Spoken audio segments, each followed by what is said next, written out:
Blessings and welcome forward to Reasonings right here at the Tree of Life.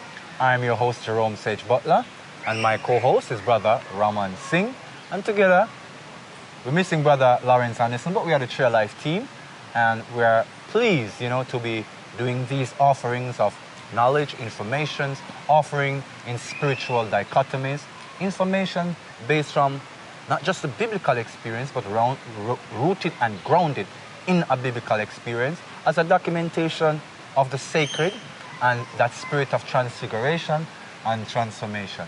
And we know there are many viewpoints on religious life, but we're happy and we are pleased to be offering something that is palatable, and some might say questionable, but at least it provokes critical analysis, critical thought.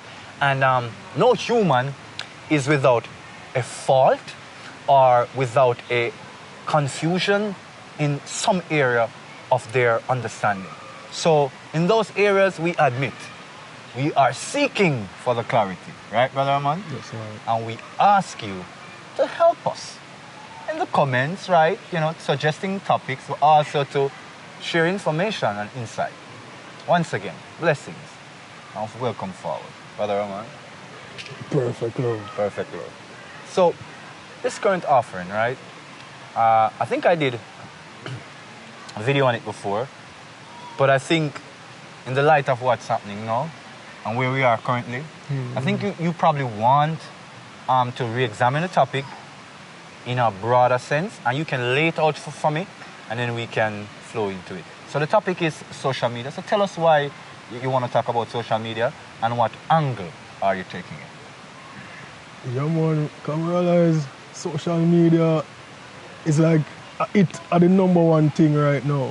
You see me? Especially when everybody at home and all they can do is scroll through them phone and just watch things and, things to try to keep their mind active, Yes. or entertained, So them scroll and say, oh yes, I like this because remember say it programmed now, Totally. to what you like and give you more of that. That is what you call the algorithm. Yeah, man. So more like we talk about the positives to it Oh, nice. and the negatives to it. You see me? That sounds balanced. Yeah, man. All right, so let me kick off with, I'll address a positive, and then Brother Ramon can take it from there, and then we can come back and look at the negative, right? All right, so, immediately as I'm about to start, I can hear a lot of energy just like, they wanted to go to the negative right away. But I specifically went to the positive to deflect a certain frequency, and I will get to the negatives. And it is so overwhelming, Brother Ramon. When we talk about social media, most people who have a little bit of thought is talking about the dopamine addiction from your scrolling. They're talking about all these things that are negative. And I'm saying to myself, Jerome, let's examine social media. When I did it, I saw that just like with anything that has potential to empower you, to drive your actions and your thinking, you should approach it in a certain manner that is not just convenient, but it's also applicable and applicable to your experience. That is very important. So when I look at social media, I realize to myself that I'm a Jamaican that lives agrarian, rural. Apart from the family that does the society thing, I grew up completely rural. And what that taught me was that my sense of self is about the natural environment. It's not a philosophy I developed because it sounds like it's more godlike. It's like it's always been my life. I was born at home, literally born at home, and that's sorry. And as such, being born at home, my first sight was of nature. So people might say, well, it really doesn't matter. You can say it doesn't matter. It might even seem like it doesn't matter, unless clarity is brought. Now, I was taught that all that is within this environment by my social upbringing is a part of me. I observe the seasons of the ants, the bee, the fly, the gingy fly, and I recognize that there are sequences and seasons to things. And I saw the seasons of good fortune and good favor within human beings. So when I went onto the internet, for the first time I could see Japanese people living this agrarian life, big boost in my self-awareness. I could see Europeans living this agrarian life, natural life, big boost. And I'm not talking the thrill seekers here, I'm talking about the people who live it. Big boost in my sense of awareness and sense of what life is. I saw my own people in different societies living that way. And that was brought to me by social media. So people were saying, so Jerome, so weren't there like television that did documentaries? Haha, documentaries from whose perspective? From the perspective of someone who comes into your society and then looks at your people and says, oh, here are the primitive, or here are the simple-minded. And so they give you this intellectual veneration in the narrative. True. And then they show this little bush people. Not what I'm talking about. When I looked on social media, I saw girls, women, boys, men that hold the camera for themselves, showed me their reality. Yes, some people put on a little, but don't you fix up and dress up, don't you fix up and dress up a little before your little live chat or whatever. So, apart from that, they have the camera, they have the narrative, they have the consensus. I love social media for that because I can see them as I see myself, hallelujah, in my own environment. And that's one of the major good that I glean from the internet on a daily basis. True. So, but I was saying now, so your take on the social media experience? Yeah, man. So the positive side right now, because the people I subscribe to, they help edify me and uplift my faith. You know, because I bear people who are pre-Christ. You see me? Hallelujah. And who similar to me. Totally understand. You know? And even your page, you see me? Majestic. Although I'm not on social media every day, you know? Which is true. But when I do go up on it and scroll through me, I say, yeah, them people who I follow, Yes. them will push some positive message, some uplifting message, you know? Because really and truly, nowadays, the best way to share the good news is social media. I will agree Because with that. remember, say, we here in Jamaica, a little place in Manchester, record this thing, and it reached to the whole world. Yes. Yes. Anybody in the world we want to have restrictions for YouTube. Yeah. And who chooses to? You see me? So Can watch we are reach Seala. out to them from True. here. So True. anybody anywhere in the world, they can reach anybody else in the world. True. Even Hallelujah. WhatsApp. True. Because WhatsApp are one of the biggest social media platforms, you know, because use it a lot people too. always forward. Yes. You know? Yes. It's not just a messaging tool or a calling tool. True. It's the people, you know. Because in all of these things, the word social is representing the interaction of peoples. Yeah. And so all of our lives is interaction. And so here's a network that presents the grandest scale that their no conception can bring forward. True. And some people know, let's go to some of the negatives. Some people know what they do is that because they've got access to something that is so vast, I think the first thing sometimes that happens is like you are not able to see certain things, you just go porn. Or you just go video games, right? You just go video games for hours, for weeks, for months, for years. You just go porn, right? You just go kill. And all of that information, it just seeps into whatever was cracked already. I might break it out into a mighty rushing way of troubles, right? True. And so now, it is an enabler. And it can be an inhibitor as well. But it can be an enabler of all of our most craziest, weirdest behaviors. And so, like an addiction, or like using a substance that if you don't use it with care, it's toxic. Yeah. That's how I see social media. Yeah, That man, true. if you're not careful of how you use it, it can become toxic to you. And then this dopamine addiction that you're talking about, and I'm not going to dismiss it and play smart, like I'm so smart that I'm just going to push it over because I use social media a lot, and I'm not lying, I use social media a lot. There is this connection to a dopamine addiction for some people. But for me, I find that it's not necessarily creating a dopamine. It's sometimes making me a bit hungry. Because sometimes I'm confounded by so much, and compounded rather by so much information from so much different avenues, especially if there's volatility in the social space and the political space and the cultural space. And I'm watching all these little 40-minute, 30-minute, 20 seconds, 1 minute, 3-minute videos of all these rantings, and it ensanches my behavior. It just gets me so angry, and I boil on the inside about it. And so that's what I pick up from the negative from it. It changes my attitude. I'm not just feeling happy and high all the time because I'm scrolling and I'm seeing likes. That's not the issue for me. That's not where I feel it. I feel it more when I'm watching all these 3-minute videos of these atrocities against, First Nations people, so-called black folks all across the Americas, and sometimes just, all across the world, to be honest.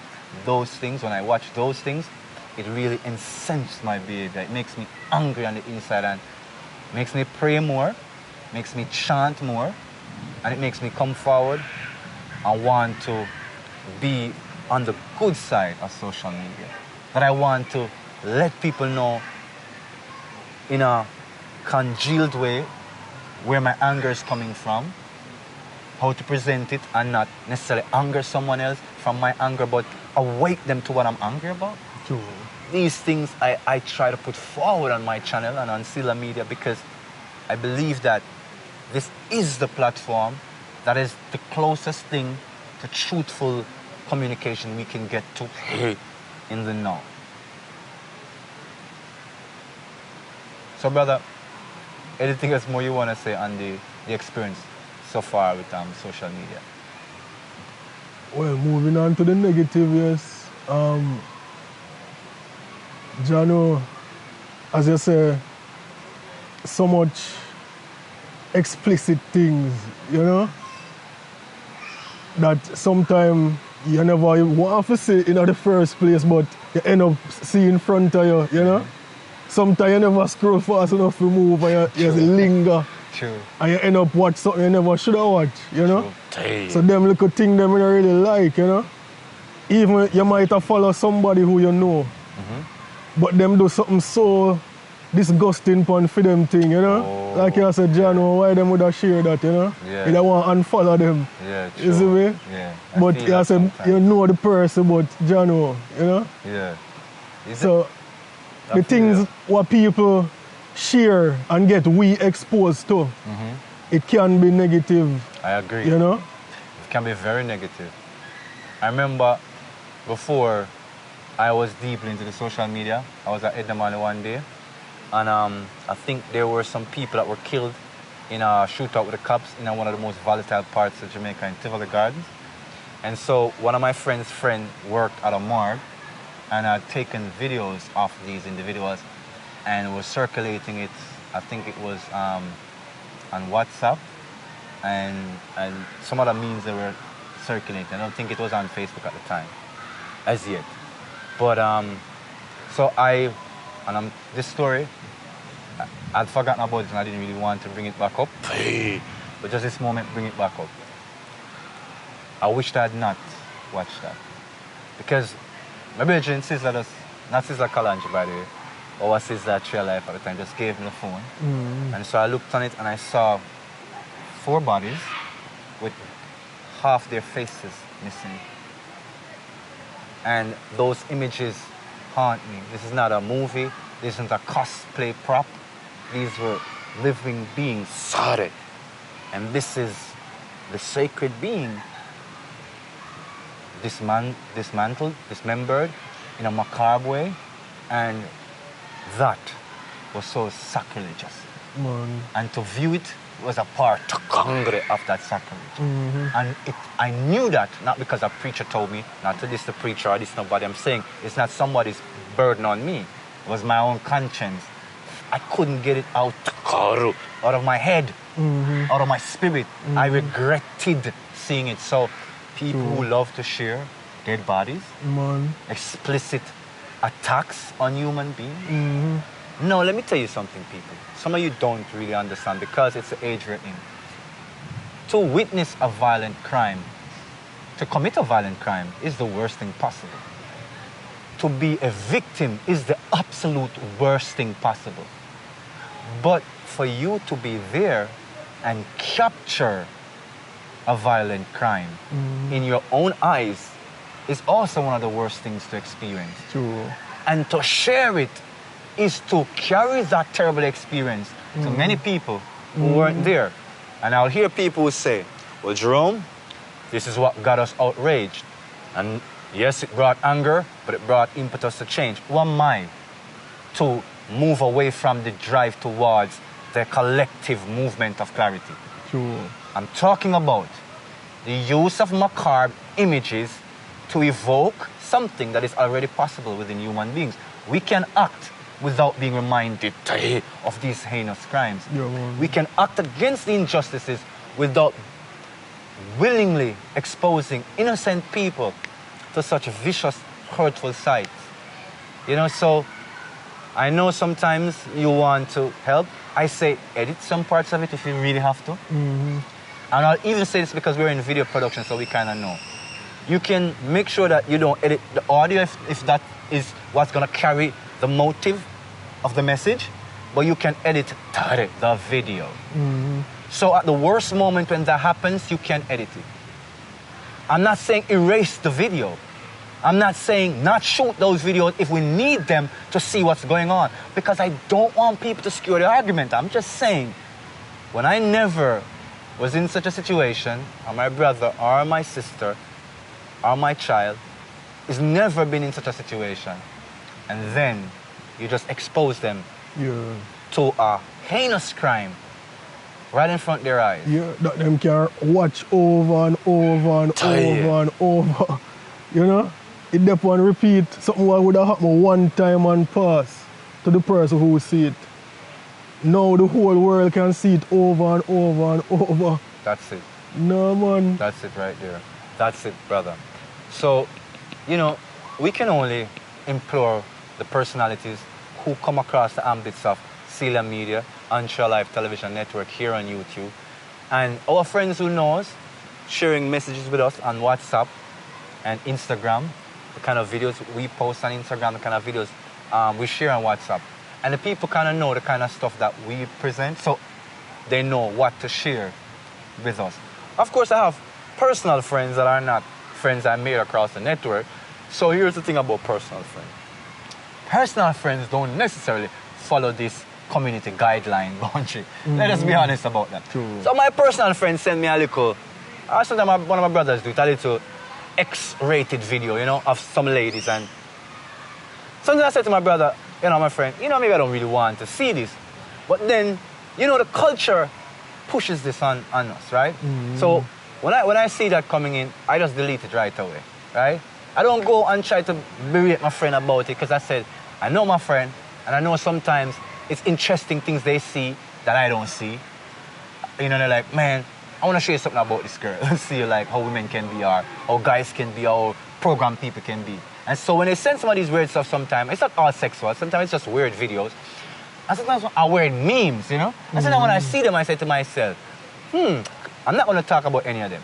But there are some videos circulating that I know if it came because of the unrest within this, civil unrest within the streets of America, and some people's response to it, right? And then they're trying to do these little videos and post them on their Instagram. And so I hear some, you know, like one segment of my friends like really just casting fire up on these videos, right? And then I look at some set of my friends, and they're you know, going away at this little stupefied, and I'm sure whatever they think they're doing, they're feeling good. But another segment of my friends is saying that you're doing a freak while the world is burning. So I think balance the argument, know what you're about, so that your opinions matter. The algorithm will attract to your site what normally, not all the time, but normally what you watch, and sometimes what's related.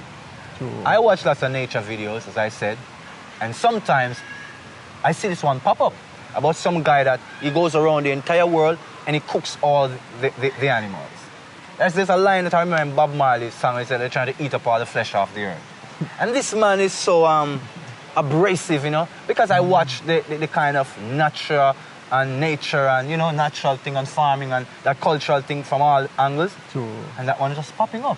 I won't tell you what culture is from, but I think a lot of people already know what culture is from.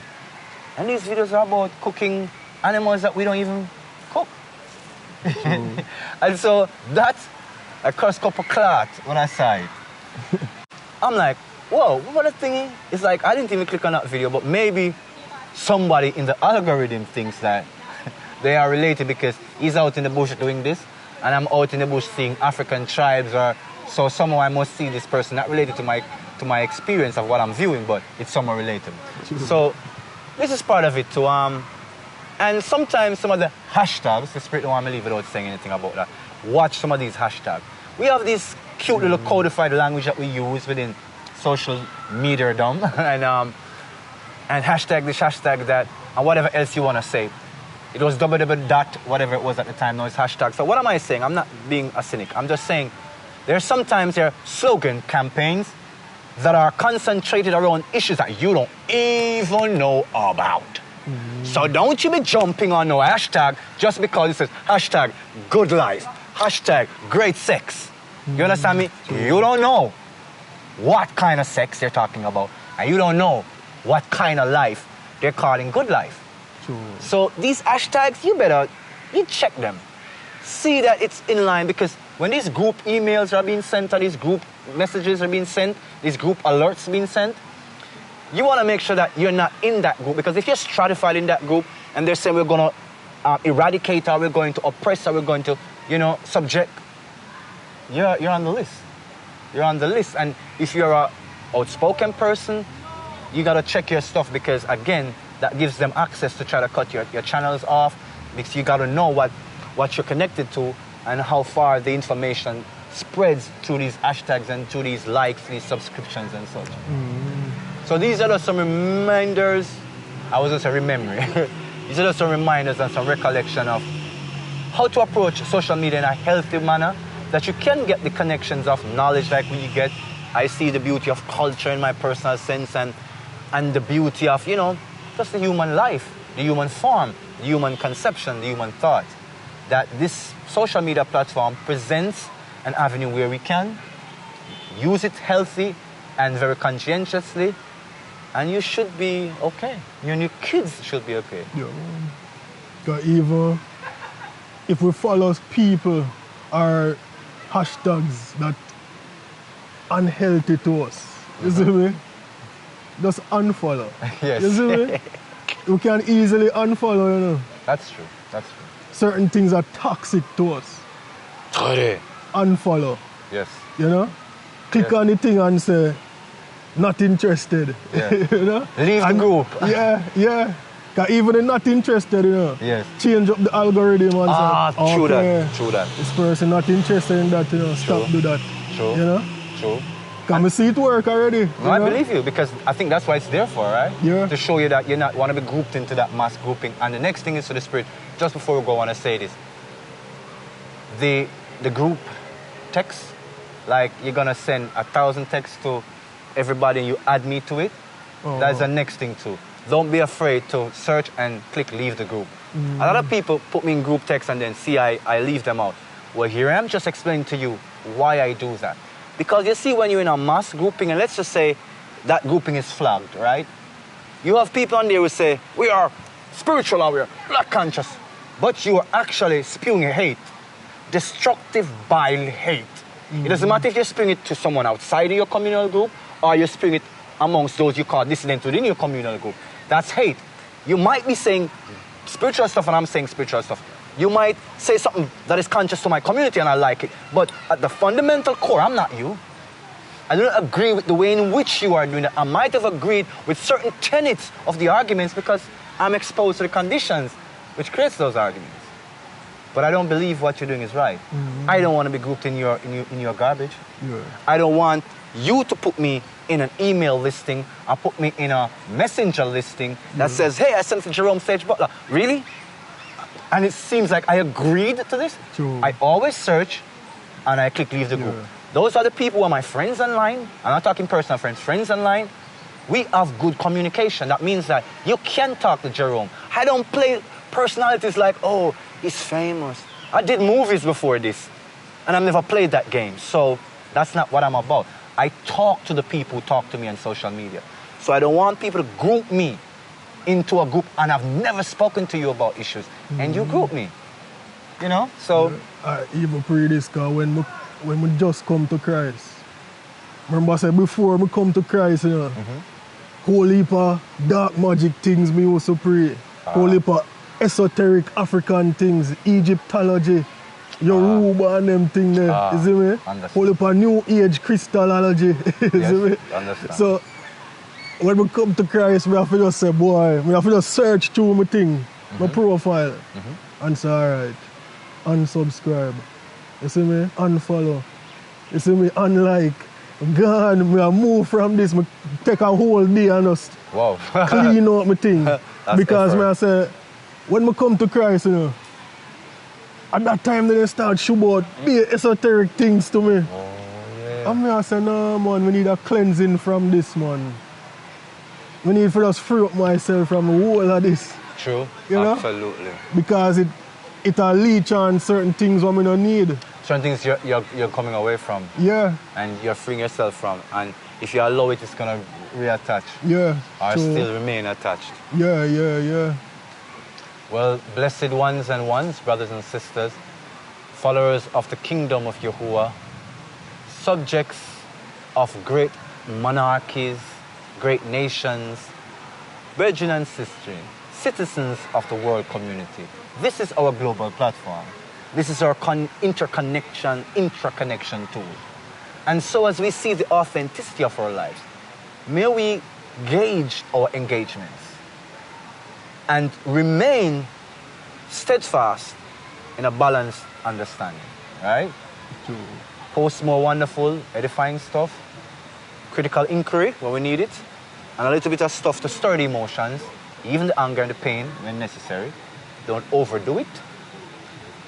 Remain on the platforms to be informed. And the platforms of which we represent is Seala Media and Share Live Television Network on YouTube. So continue to like, subscribe, and share this information if you think it has been palatable. Until next time, this has been Jerome Sage Butler, Reason Right at the Share Live for in Milegully, Jamaica, and brother Ramon Singh. Love and blessing. Blessings. Perfect. Perfect love, brother. Yes, sir. Aye.